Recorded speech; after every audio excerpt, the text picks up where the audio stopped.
Oh. Hey, we got. Hold. Just hey, everybody, pretend like you can't see me. All right, release to this. Hashtag the show. That's my new. There you go. Coming to you live from the dirtiest South, Winston-Salem. Was not ready today to get ready. Sitting here talking to Ed a little bit before, talking about the show I went to yesterday. I see Hey Battery, Hey Hodges, Hey Jeff. Just filled up my official collector's binder. I have the tops done these binders in previous years. Honestly, they're sort of cool. Yeah, I need to catch up on some of my tops when I got to put away my first series from this year. I told my friends that I tell you what, I really like selling, Ed, like getting rid of stuff, and I hit the jackpot this weekend. 300 cards sold to one person on Friday. But my God, it took me 2 days to pull them all, package them, get them out. I was like, holy shit. And then all that time I can't list anything. So what kind of cards were they?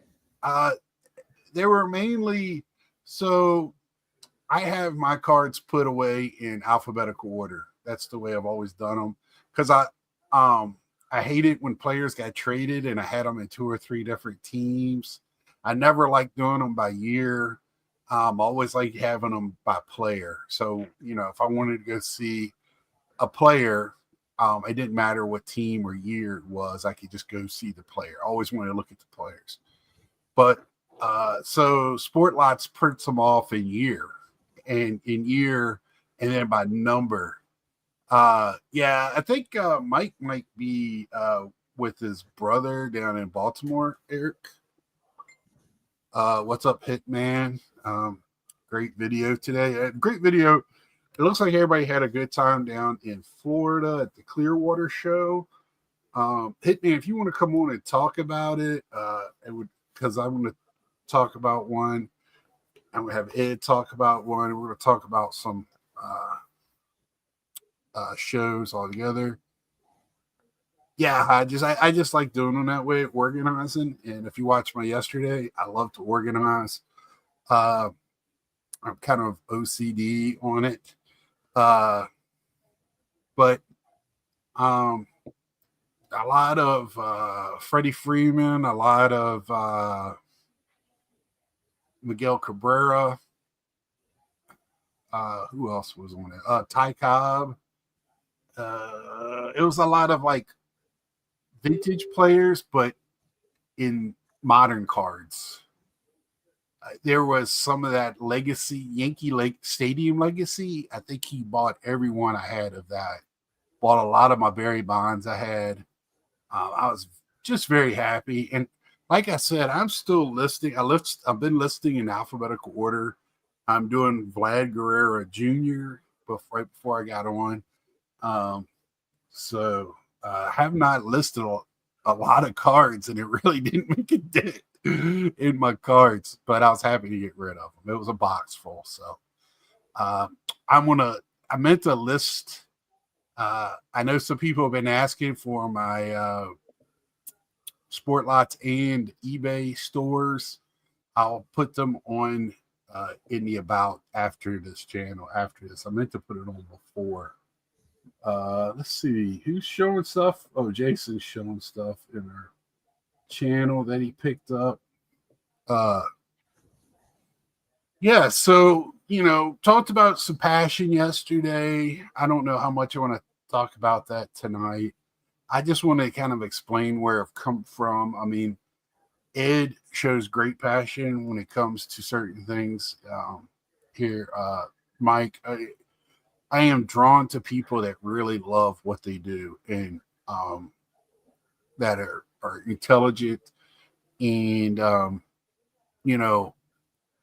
I like to surround my people around me that are way smarter than I am.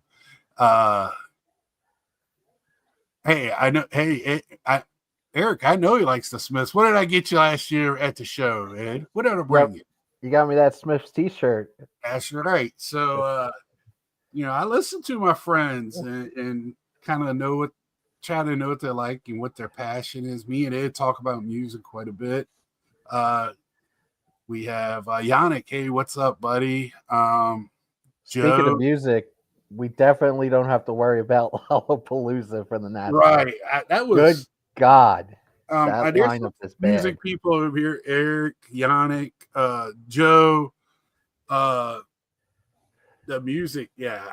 That was for being it was supposed to be alt rock or always in the past. It's really mainstream now. Wow. That's the type of music that turned me to other music. Right? I was like, this is why I did listen to Smiths. It's because I didn't want to listen to this. I like my music that has passion, and a lot of that stuff is just top 40 stuff. But I've been listening to a lot of Nirvana at night when I'm doing stuff, a lot of Alice in Chains. Man, what a great time for Rage Against the Machine right now. I wasn't expecting like the whole lineup to be catered to my specific interests, right. But like it's pretty bad when you go through 80 acts and you can't really find anyone that you would be inclined to want to go see or see them do like a pop-up show. Right. I was kind of like, I know nobody tuned in this, but that's okay. We got other passions. There was a couple of bands that I was like, oh, I like one or two of their songs or something like. I'm not mad at it if it's on the radio or somebody's playing it or whatever. But yeah, when I'm thinking of Lollapalooza, that's not what I'm thinking about. I'm thinking about the bands that me or you talk about. Even like even rap. They've had rap on in the past that was more just not gangster rap, but more like social or political in stature. So, all right, you ready, Hitman? Hitman had a Hey, Mike. Hey, everybody, how you doing? What's up? All right, I had a great collector's video today. That's why I call you my brother from another mother now. Getting to know you, I feel like, just the way you collect is it's really cool. And it just shows people like, don't get narrow and have fun with it. One must diversify. Yeah. Have fun with it, and that's what it's about. But you hit a note today. We're going to jump right to like some card show stuff. Yeah. Card show season is here, full swing. We've all three been to several now. You hit a note today. Was it a smaller show or medium show? I would say medium show. It wasn't huge. I'm not good with like saying how many tables were in there. It wasn't huge, but it was packed, man. It was from like 10. I literally got there at 10 o'clock when the doors opened, and the place was already full. Like I was like, wow, they must let people in early because it was rocking, and it just got busier and busier. I left it at like 11:15. What's up, Amish Dave? Say again. Amish Dave checking in. Oh, hey, Amish Dave, what's up, man? So was it a 10 to 5? It was 10. I think it was 10 to 5. 10 to 4, 10 to 5. Yeah. Okay, because the one I went to yesterday was 10 to 3. Yep. It was 10 to 4. My gosh, 5 hours. And I'm like you. I don't know how many tables. I'm used to old school, like 20, 25 vendors or whatever. Yeah. More than that. And it was about 50-50 TCG and sports cards. And the way it was laid out, it had some choke points, just how the building was laid out. Because on one side of the room was the gym auditorium. And then they had one of those fake walls that fold out. So they had that folded back. which makes it not a perfect square in the room. So, oh, really? Well, Dave, this is the time of year the snow. When I lived in Iowa, this is when we got smoked. So sorry, bro.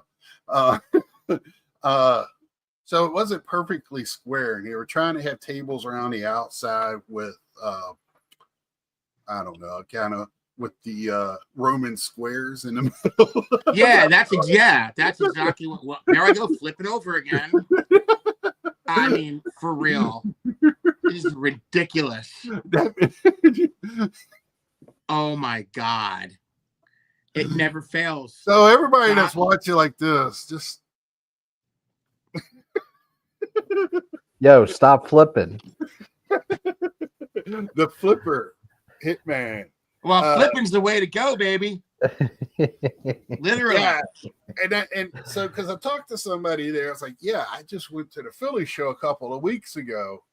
I said I can't say there's more. I said there was definitely way more people at the Philly show. Oh, I can imagine. But for the size, there was so much more room to walk around at the Philly show than what the show I was at. And they had a line all day until about 1 o'clock, 1:30 to get in. It was just There we go. hey. I am fine with that, but the people that do the shows, I just don't want them to figure out, oh, we need a bigger venue. A bigger venue. Yeah. So I know they're in a catch-22. They're trying to make some money out the deal. And I didn't have a problem paying $5 to go in the show. They got to pay for the venue and all. Oh that yeah, stuff. it was $2 to get in this show yesterday. $2. So Right, and I know I rather than share the cost with the vendors and the people coming in the door, just so you can get better vendors, maybe some different vendors. I feel like yesterday around here, it's a lot of racing, a lot of wrestling, and now TCG. TCG dude, is huge here. And it sounds like it's huge. It was big at the Philly show. Sound like it was big at your show. How was it at the what's the new show called now? Not the Trivos card show. Okay. Did y'all have TCG Yes. present there? It was like I would say it was 60-40 sports cards to TCG. And they heavily advertised Pokemon and TCG on the flyer. Trading cards was listed third. Sports cards were listed third on the promo sheet for this. I paid attention to that for this one that I went to. There was another TCG show about 45 minutes from me, just strictly TCG. So I was thinking maybe this show would be more sports cards because that more people would go to the TCG. No, I couldn't imagine with it. And the other one was a smaller show, 30 tables. So I couldn't imagine. Local show here in OK, 150 tables was packed this weekend. That show started 2 years ago. First local show we've had since mid-2000s. Really exciting. Now, I see 150 tables. I don't call that a local show. I call that more of a regional show, like the Philly show. Down here we have a couple of regional shows, Hickory, Raleigh. Next weekend is at the Raleigh Fairgrounds near NC State. That'll be packed. It'll be a lot of vendors. Again, a lot of TCG. And I keep bringing it up because Ed talked about it on his channel. I've talked about it on mine. People are talking about how is TCG taking over. I don't know why it's got to be like an either or. We have all kinds of cards out there, and guess what? There's vintage TCG. I mean, it's a little different than what we think of vintage, but it's out there. It's already it's 98, 97, I think. Yes. Pokemon came so the people that started out are getting close to 40 years old. Yeah. And I don't know if I don't think Pokemon was the first TCG. I think Somebody said I just was, I don't know if it was yesterday at Blue Rock's house, but I want to say Magic the Gathering was before it. That's what think I was it going to was. say. The one that I clearly remember being the first big one was Magic. Yeah. Right, because I think Pokemon, when Nintendo and Pokemon connected, is when everybody we made cartoons, all that stuff. You know, if Magic the Gathering made movies, it would be big too. It'd be huge. But yeah, and I just, you know, we're not going to talk about TCG or nothing. I just feel like, I think we've all talked about it, is like these, and it's usually geared to TCG. What I've noticed, and I don't want to pigeonhole or anything, but I noticed it is a family dynamic. Yep. Because a lot of times now these families are in their 30-somethings. They grew up with it. The parents is who I'm talking about. That's the thing. Yeah. Yeah. Yeah. And then it's easy to connect to their little kids because it's cartoonish when they're little. So, hey, let's all go to the card show. But, you know, those little kids, if they get into sports, t-ball, baseball, go to a ball game, they've been to these shows that these Pokemon and baseball and football and all these other sports. It's the gateway, baby. The gateway. Right. We're going to give you that pinch. Yeah. You're going to come back to get the rest. Right? Here. Yeah, here's your taste. MTG was 1993. Okay, I think we talked about that last week, Eric. Thank you very much. I think the same vintage guys that complain about the modern guys are saying, yeah, it is because 93. Yeah, they want their own shows, but yet they talk about they want the kids involved. And how do you get kids involved? Right. You'd never, if you want a kid to get involved, the best thing to do is tell him not to do it, because then they're going to get involved. Very true. Right? Contrarian. All kids are contrarian, man. Right. I know how I was. I was don't drink alcohol, and I couldn't wait to get my first alcohol. So I feel like you know, by saying don't, you know, TCG and all that, and I talk about this too. I collect more than sports cards. I collect non-sport. You collect non-sport. Ed collects non-sport. I think a lot of people collect non-sport. I know Eric, you know, I don't know if he's still into Walking Dead like he used to be, but I can't see him not being, or some other stuff that you might walk around and see something that, wow, I remember that when I was a kid. Oh, yeah. I remember watching that TV show as a kid. You never thought collecting sports cards, and then all of a sudden you see Happy Days cards or whatever. You know what I'm saying? Raiders of the Lost Ark. I mean, that was like when that set came out, I was like, oh my gosh. Right. That was like huge. Oh. You know, I just can't, that historical is also a non-sport. Exactly. And when I see TCG, I'm like, ooh, I looked at some Disney boxes, that 100. I've been really wanting to get some. A guy had a box there, and I don't know. I'm ignorant on the product, so I looked it up on eBay, and I don't know. It looked like the same, but I couldn't tell. What's up, Mangini? I couldn't tell if it was the exact same thing because they were selling it for 3 times as much at the show. Scott, if you don't mind me asking, what is Disney 100? It's not that Lorcana thing, right? It's completely separate. No, it's like their 100th anniversary. Oh. They got several different things, but the big one's just their Disney 100. Okay. It's got Japanese writing on it. Oh, wow. You might have saw, like, you know, it was big at the National last year. Yeah, I don't remember. They have like a sports. They have like a couple of different things. Gotcha. But, you know, I grew up on Disney. I was a Disney kid. And, you know, that was my.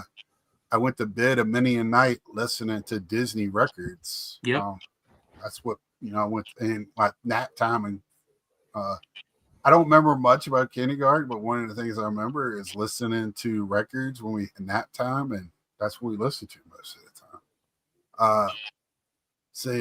We got Mangini here, Mari. What's up? I still can't figure out why Magno PI trading cards never caught on. I hardly ever see vintage non-sports at shows. Jeff, I know at the Philly show there was a lot. There wasn't much this past week at where I was at, but it's out there. You'll see a lot of Batman, Superman, Disney. I mean, you'll see Three Stooges. You'll see a lot of military. Just, it just depends on what you're boxing. Well, a boxing sport. But, I'm trying to think what all the different stuff is. So Garbage Pail Kids. I mean, those are always kind of, Yeah. Tom Selleck's rookie card. Yeah. So, I'm always looking for something different to add to the collection, Oh yeah. Something that's, I wouldn't. And so when I see that, I still walk around and look at it. I'm not a Pokemon guy. I've gotten them graded for friends. You've seen them on my, Dragon Ball Z. You go to my other channel when I did that, there were some of the most beautiful cards. I couldn't stop just ogling over. I mean, my buddy got pristine tins. So, beautiful cards. He also got a couple of 8.5s, but yeah, always learning. That you're right, Eric. And I welcome it. And I think right now, my friends were telling me that had a table they were selling that I work friends. They sell Pokemon, and guess what age they are? They're like early 30s, like 30, 31-ish. They grew up with the whole Pokemon thing, and they're telling me about some mobile game or something that's using all the cards or something that's making the cards go up. Very smart. They know how to work. I mean, you want to talk about they're hooked with Nintendo. They just know, and Pokemon is just they're gonna keep just print. Yeah. They don't care about that stuff. That's going to keep just What's cranking up, them out. Yeah, I 48 Bowman basketball, 57 Tops basketball shows either. Well, I did see some vintage basketball because I do have on my list of rookies I would like to have is a Lou Alcindor. So I'm always kind of, he's on my list. I have a mental list of rookies in different sports. Almost pulled a trigger on the Redskins quarterback, but I didn't like the card. I want either like a prism or I want the whole the Tops card just doesn't do it. I know. Not for the rookie. If it was like my vintage, like when I was getting all the Cowboy stuff, but for the rookie card, I want to get it graded and put it in my rookie stuff. I want the full. For sure. So, so I was looking around today for that, and Ed was making fun of me before I got on about the kids strollers? and the strollers, right? The strollers, and I want the little kids there. Oh, I want them strollers. I want kids to be there, but I want them to want to be there, right?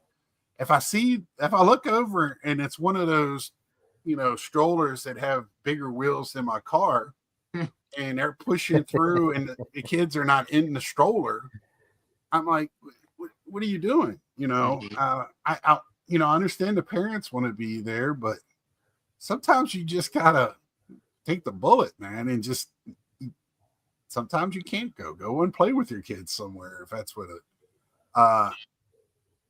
Okay, Jeff, nice 81, good. But so if you see me there and you see a stroller go flying across the room because the Scott finally breaks down. Dude, I'm going to bring a stroller to the National. You need to let me check one on the plane. I finally just lose my mind. We can walk around stealing water. Somebody hits me in the calf with the stroller for the last time, and I just yeah, no, it's tight in these shows. It gets tight. Yeah, it gets tight. It gets tight. Yes. Now I'm like Wu-Tang for the kids. But you know, that's I talked about it yesterday. I've talked about it before. It's one of those courtesy things. And this show yesterday, there was no courtesy. There's just people plopping down their cases right in front of you. Yeah. With a group of people, one person is looking, the other 3 or 4 people are standing around and talking so nobody can see the rest of the table. Mm-hmm. It was a lot of that. And I've talked about it before, and damn it, I'm going to say it again. The Philly show, the people there, everything was so well run. It was smooth going. I just didn't feel like I ran into that type of thing. I felt like I was at a professional game at the Philly show, and I was with the rookies this week, you know, or the, you know, JVs. Well, you were in the Dirty South. The Dirty South. But, you know, I had a lot of conversations, like I said, rubbing elbows at the, you know, going through boxes or looking at stuff, talking to the dealers. No talking and asking, you know, what you're looking for and all that. I've been hit by guys wearing military backpacks that stick out 2 feet from their back. People bump into you all the time and don't say anything. Yeah, Jeff, I had that yesterday. I felt like that was the reason why I left. At the last table I was at, I looked through about 10 boxes, and it was like, it was one of those where they had stickers to color code. Yeah. You know, they got so many of this sticker, so many of this sticker, but they had them all in their own box. It wasn't like all mixed. It was very nicely done. Mm-hmm. Then they had years. It was a very well done table. So I was probably there 30, 45 minutes. And I felt like every 5 minutes I need to go to my corner because I was in a boxing match. I just felt beat up. And I'm a big dude, but I made sure I was touching the table while I was there to try to get, but it was a Pokemon table across from me. And I think a lot of Pokemon dealers were dealing, and they were 2 or 3 deep. Oh, yeah. So the one guy yesterday, the one Pokemon dealer that I was speaking about in my video, he was just so ecstatic. He was like, I can't believe how busy this place is. And he was he was just cranking it. He was cranking. I went out to get a water about 12:30, 1 o'clock. That was after I got beat up. And I looked at and it was still a line of people coming in. Mm-hmm. And then I walked in, I stood there, walked a little bit halfway in, and it was nowhere to go. It was just people wall to wall. I said, I'm done. I've already walked around this place 2 or 3 times. I went around once, and I went through the middle. I found a couple of things. I spent like an hour and 15 minutes, and I do get a little bit claustrophobic, and I do get a little bit. I do have a little bit of a crowd anxiety at times, and I just it was that noise, you know, the noise of the shows, that like over the top sound. After a while, that kind of grates on me a little bit. So I was like, you know what, I'm done, and I can't focus. So I'm like, I'm good. It was not like much more I wanted to see anyway. I mean, It was. I'm not complaining. That was just, you know, it was one of those days I didn't feel like spending 3-4 hours at the show. It just didn't. So, but it was good one to go to for sure. I definitely want to go back to it. Yeah, it was good. It was good. It was a good time. And of course, you know, after went back to Lou Rock's house and had a really nice time there. So yeah, I saw the video. It was fun. It was a good time. Yeah. Anytime, you know, get together. Lou Rock was cracking me up in the video that was posted. He was funny. He's mugging all the time. He's so funny. He's so funny, man. Yeah, it looked like y'all had a good time. It was nice. It was a nice time. It was almost. I love like Philly show. Loved hanging out with my boys. Mm-hmm. Would love to go to any show, hang out with my fellow peeps. I gotta get to Philly one of these days. I gotta do the Philly show one of these days. It's worth going. It's better. It's Chantilly, but bigger. Mm-hmm. A little bit more happening.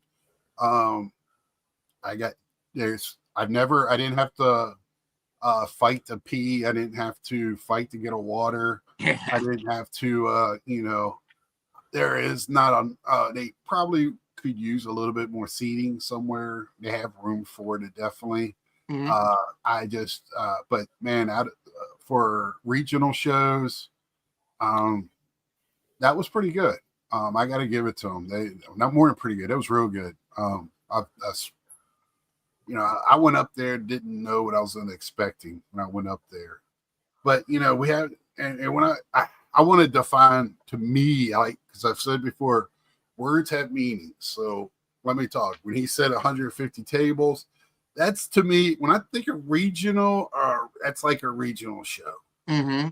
When I'm thinking of a small, show like in your elementary school, Legion Hall. That's what we have here in Naples. That's what we have 70, 30, 70. And, when you start getting above that,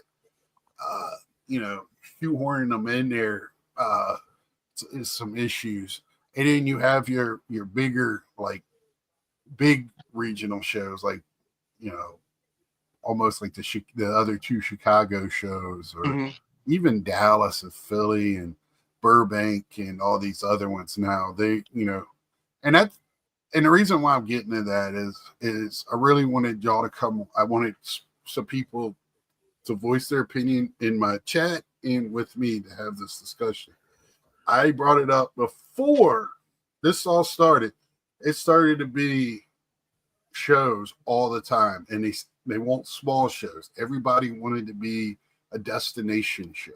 Mm-hmm. So we got Dallas, Strongsville, Philly, Chantilly, the California one, the one out in California. Is it Burbank? Yeah, Burbank, Burbank. And then they're trying to build up the one in Iowa, in Iowa City. I saw that. Yeah, I saw advertisement for that. Yeah, that looks big. They got some bigger. I know the one I went to when they first started getting it was in the basement of where they played the NCAA tournaments out there for basketball. Mm-hmm. It's the arena where Warner played, where the Barnstormers play arena football. It's a legendary arena football. That's where Warner played his arena football at. So it's like out there, it's like walking on a monument.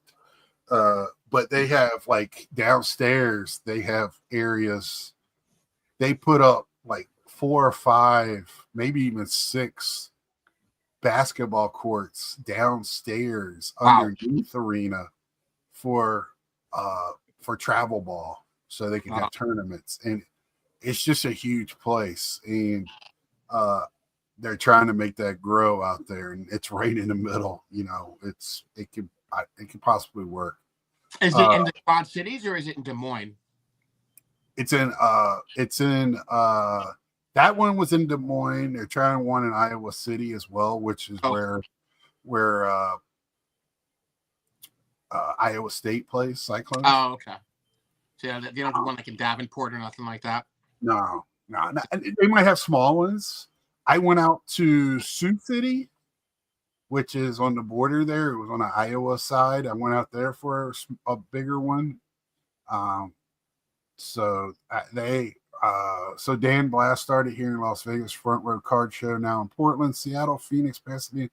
Not has been big cities big in those cities, but he'll get there. Yeah. We have 3 pretty big promotions here.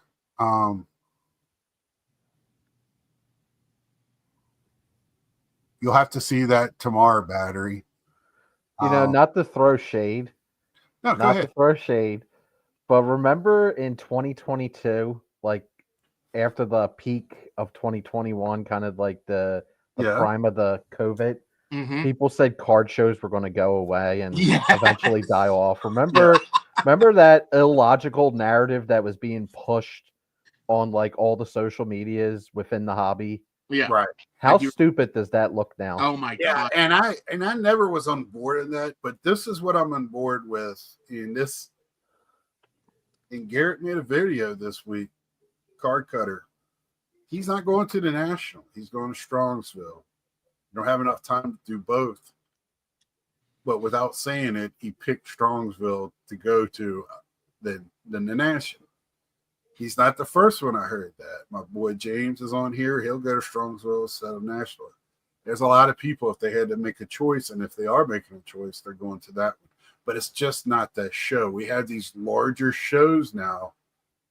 We're going to the National for going for a show reason is just not that important anymore. Right. So if your finances or whatever, you can make a drive to go to a show instead of making a trip to Chicago, which is not cheap. Chicago has their hotels and everything have caught on where like we don't have to make it cheap. They're going to come anyway. So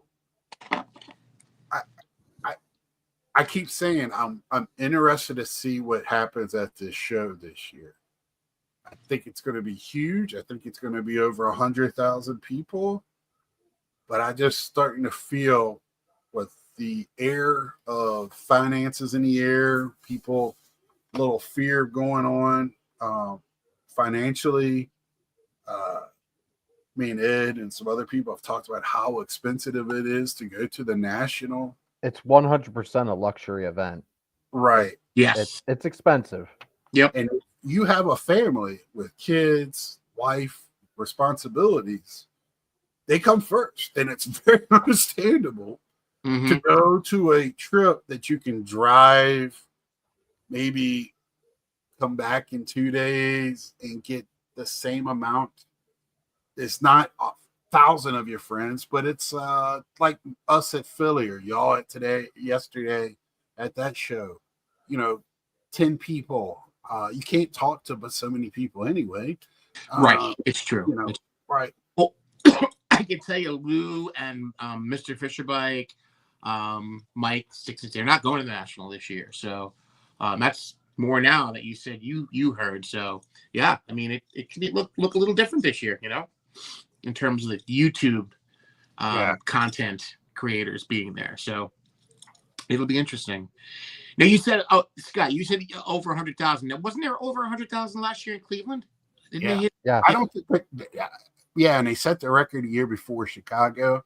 There's a very good chance that they're going to set the record again this year in Chicago.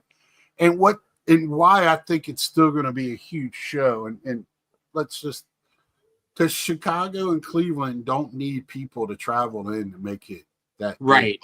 big. Right. The cards right now are so huge that Chicago, just that area and where it's at, enough people can drive in to make that show huge. For sure. For a day or two. When back even 5, 6, 7 years ago, it was a destination show. We were still in the recesses of our homes, in the shadows, not really telling everybody what we do, or people still kind of like, you collect cards. Now it's mainstream and everybody, it's cool. It's the cool kids are doing it. And, it's, you don't have to, hide in your closet to talk to, Sally, in the halls at school. It's okay to collect cards. It's normal. And we kind of have, I was just trying to get y'all's feel and everybody else's feel on like what you're thinking of the future with all these. And I've talked about it before. I don't understand how people can go every weekend to car shows and spend thousands of dollars. What you're flipping. I go every weekend and just be in that atmosphere. I just, right. Right. Well, that's special. I mean, I don't want it to become a job. Like I feel like it's like you're held to it and go. And I don't want it to be, unless I was dealing. Unless I was a dealer and that was my thing. But I want it to be, I go once a month, and this time I went twice because I go to my local one every month. Because yesterday it was a little, a show I hadn't been to at this location. I wanted to go and meet up with the guys. But yeah, I mean, if you go too much of a good thing is sometimes not good either. So right, I get burnt out on it. I don't. I have other things to do too. I have a wife and I have a dog and I have, other things I have to be responsible for. So That's the thing with the hobby, though. Everyone approaches it from a different financial standpoint, and exactly. there's so many different income levels that are within the hobby. That's why some That's what's people, awesome about it. yeah, You could, yeah, like correct. you can't like I can't. I would love to have a muscle car. I can't have a muscle car. They're just too much to maintain. But I can collect cards. I don't have to collect the big ones. I can collect Dahami Everybody jump. wants a fire truck, but now you got one. Yeah, I can't have a real fire truck, but I can have this. That's That's right. you know. And You gotta find your space and have fun with it. Eric puts nothing beats the National, and I agree to a certain extent. It depends on what you're going there for. I mean, everybody's always friends, but it sounds like you had a great time with your friends this week, and it wasn't at the National. Absolutely. It sounds like Ed had a great time with his friends at the other show this past week. It wasn't the National. I had friends at the Philly. I have friends today. I had fun yesterday, and I didn't even go with anybody. And I knew two dealers, but when you go, you instantly have something in common with everybody in that building. Yep. So it's so easy to have conversations. Mm-hmm. How badass would it be? Exactly. I would agree. I actually do. I would agree with Eric, though, in that nothing does beat the National card show wise. I mean, it's the show. It is. Yeah, it is. 100%. I understand. I also understand what you're saying, though, Scott, and also what you're saying, Mike. It's becoming more difficult as the years goes on to maybe justify going to the National, just because it is a luxury event. Mm-hmm. It's harder to get hotels. Mm-hmm. The sheer crowd sizes. So there's all these different factors that play. But card show wise, it's the Mecca event. It's the 100%. Super Bowl event of the hobby. Absolutely. Yeah, I mean, this is the first time I'll ever be going 2 years in a row. I've never gone 2 years in a row. So that's something new for me. I probably won't go in 2026, but that's okay. I mean, it's you'll always have a spot, man. Yeah. My whole thing too, another thing so the COVID thing, Dallas was the first show to come back. Yeah. Nobody knew if we're going to have a National. Nobody knew what was going on. So the Dallas all of a sudden became a de facto, like a National. People went to this show. Yeah, I remember that. Because you could go to it. But Dallas also thrived, Scott, because it didn't have COVID restrictions. That's what I'm talking about. So people went to that not knowing what else was going to happen. And then all of a sudden, these things became more of a destination. It was like, oh, I went to the Dallas show and then the National happened. I still went to the National. So now it's like, oh, well, I can fly around the country. What I noticed when I was walking around the Philly show, I know I didn't really see YouTubers there like I've seen in the past. I didn't see at Chantilly. I have not seen the YouTuber traveling around going to shows as much as I have in the past. Now they might be, and it might be channels I don't know about or watch, but the ones I've watched in the past, the Ryans, what's the guy that does all the pre-war? I mean, I think Jeff Wilson was there one time at the Philly show, but not this past or time. whatever. No, not this past time. Right. But for whatever reason, Philly always kind of gets like lost in the shuffle in the mainstream conscience, or the more popular conscience of social media aspects of the hobby. That's interesting. Yeah, I just feel like with Bobbles goes to Chantilly. I go to Chantilly. Chantilly and X goes to Snoop goes to Chantilly, but they all live in that area.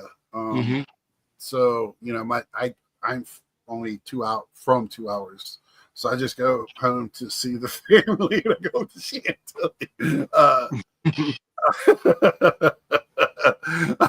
But I've been just hearing more and more people going to local, regional, or maybe another show adjacent to the national. Right. And I'm hearing more and more of finances. I either can't, I got to pick one because of finances, or it's just cheaper. Why are people picking to go to Strongsville, right? When it's the same dealers at the national and more of them? There's got to be a reason. So I'm feeling like it's. Well, you're not going to have 100,000 people at Strongsville. Right. That's one. And I don't feel like staying there is going to be more expensive. Trying to get something to eat, things like that. We've learned, and we've talked about this, when you go to Chicago, it's tough to even go get something to eat because everybody's in this one area. Right. You gotta wait to get something to eat. It's like it's tough. Well, James, good luck if it's all vintage this year, because I don't think it's going to be all vintage when you go. But I've heard it is. There's definitely modern at Strongsville. I've been told that by multiple people who have gone there. Yeah, but I mean, I who cares? It can be all vintage, but guess what? All those vintage guys are going to be at the national. Yeah. So it's like it doesn't, so it's like, and I'm not trying to I just like to know. I just want, because there's got to be a peak, right, at the national. We've been seeing this thing grow since before. We saw the back room get opened before COVID. We saw the red carpet area get opened up before COVID. So we've seen this thing grow. Cleveland got bigger before COVID. And then we had COVID. Everything took off. Dallas show happened, got big. Going to the national was huge when we went to Chicago that year. And then we go to Cleveland, just monsters. To Chicago. I know it's going to be huge. I know it's, like you said, 150,000 people if there's going to be one. They've taken out parking in your VIP pass, which I think sucks. Ooh, I didn't know that. Yeah. The daily, they don't have enough seating for the people to get the daily pass to have. There's plenty of area there. There's a whole ballroom upstairs.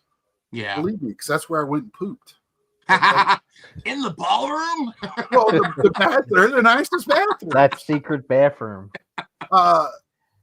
Upstairs, and everybody was just sitting on the floor up there. I think that's where they're having the dealers at. I think the dealers are going to be on the other side where the escalator comes down.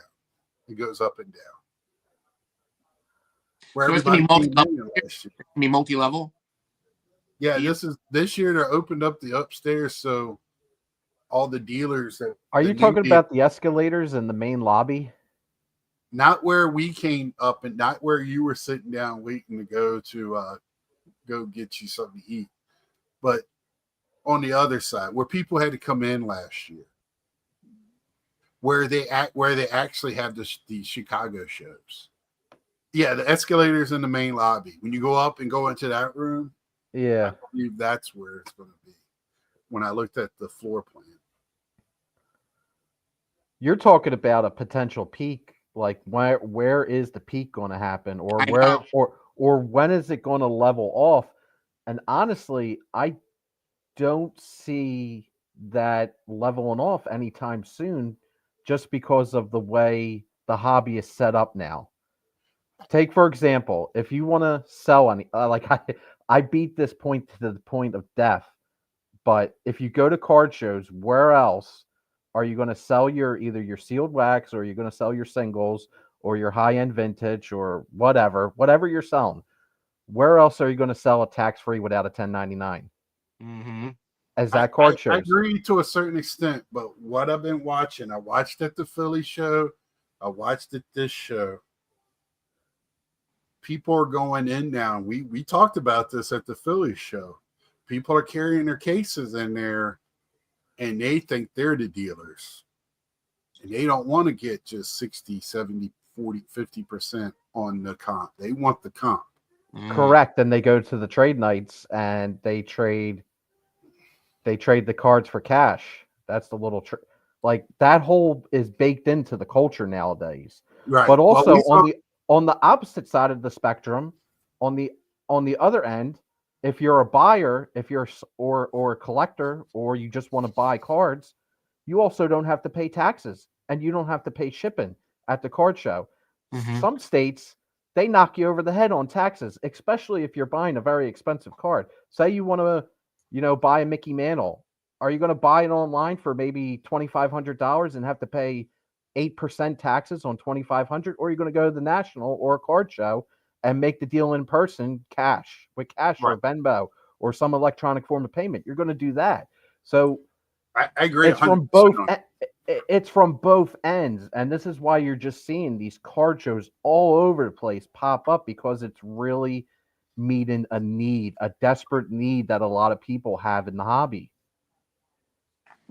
There is a lot of money, cash money flowing. Woo! There was a lot of cash at that small little show. I saw one guy by accident. I was buying. He made one purchase for $2,500 and another one for $15,000, which not a lot. But when you go to a small show like that, it wasn't a lot of that going on there. And I watched those deals. So just those two deals, I was like, yeah, there's some money running around here.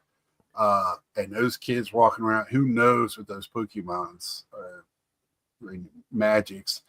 I know what my buddy is selling his stuff for, and he's doing quite well for himself with the TCG. So, I mean, I remember when I going to Chicago 2 years ago on the plane to go to Chicago out of Philly International. There was two guys behind me in economy. They didn't have no luggage. They just had two gigantic Pelican cases. And they said this was their business trip. Their goal was to sell every single Justin Fields card that they had in their thing. So a lot of people, and I can't put a number on it, but a lot of people go to the National because it's a business trip.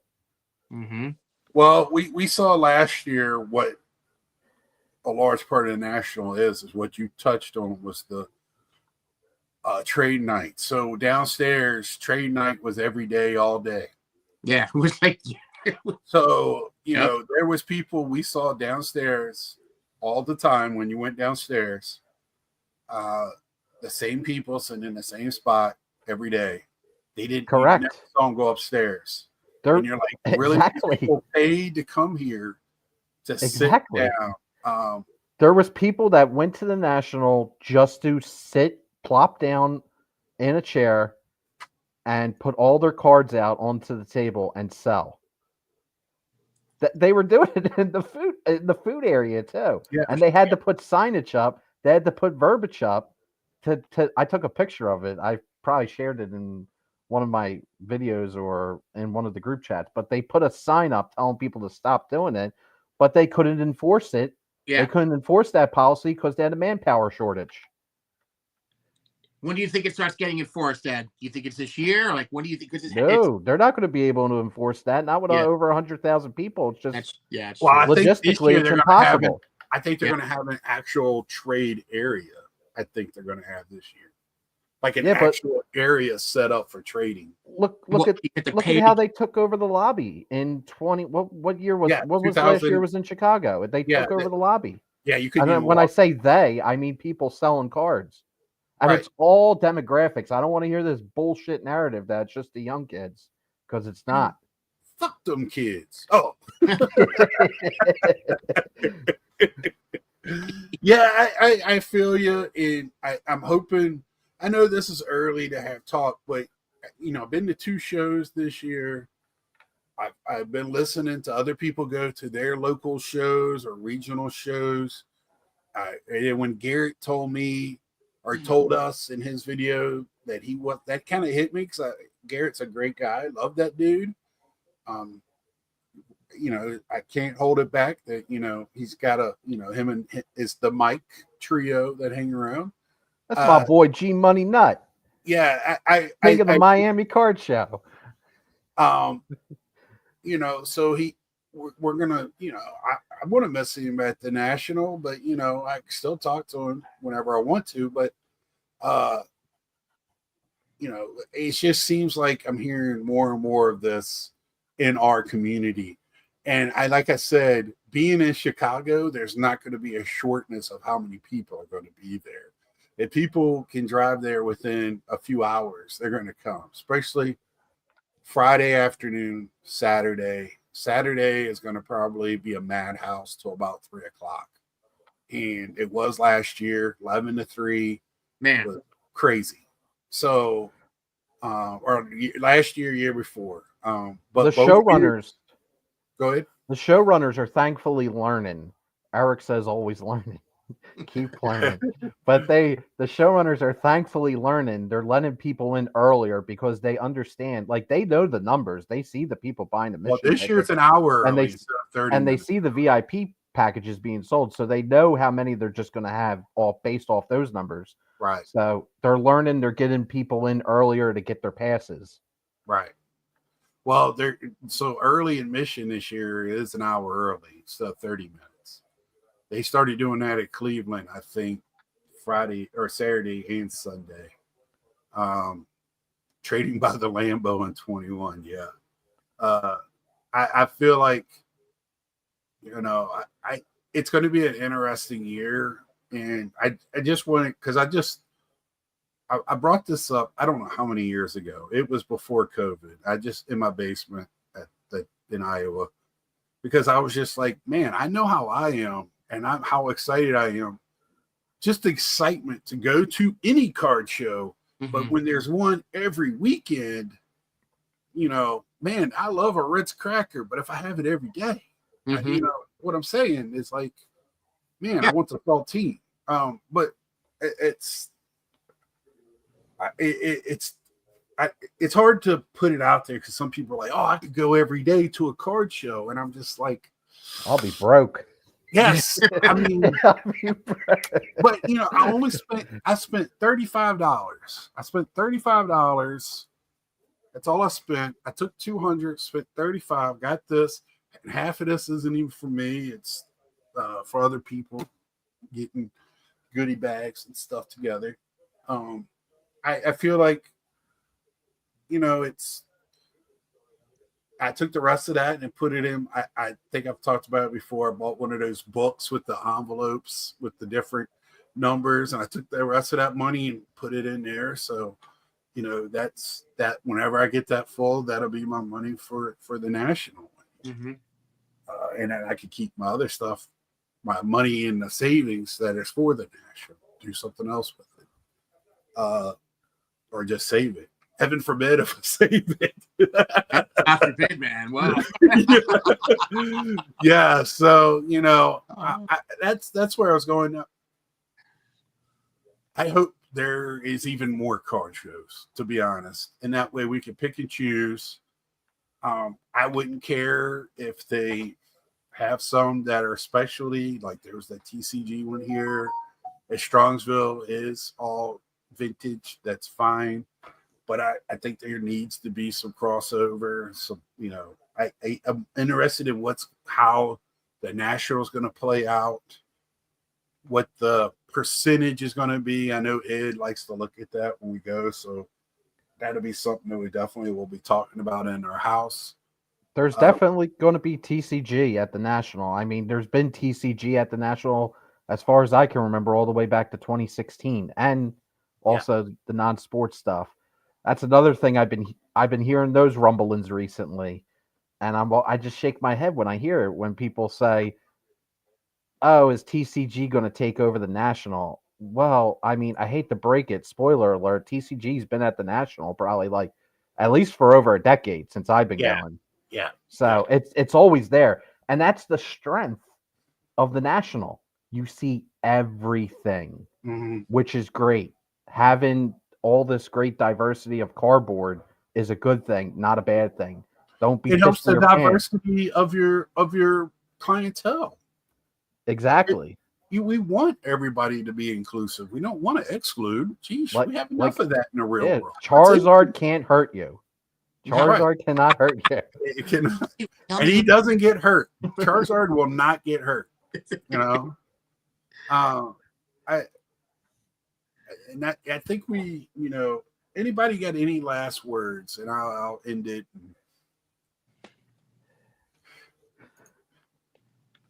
Well, go ahead. I'm tied. Okay. Ed, you got anything to say before we go? Yeah, Charizard can't hurt you. Stop being so scared of an imaginary dragon. He's not going to come in and burn down the hobby.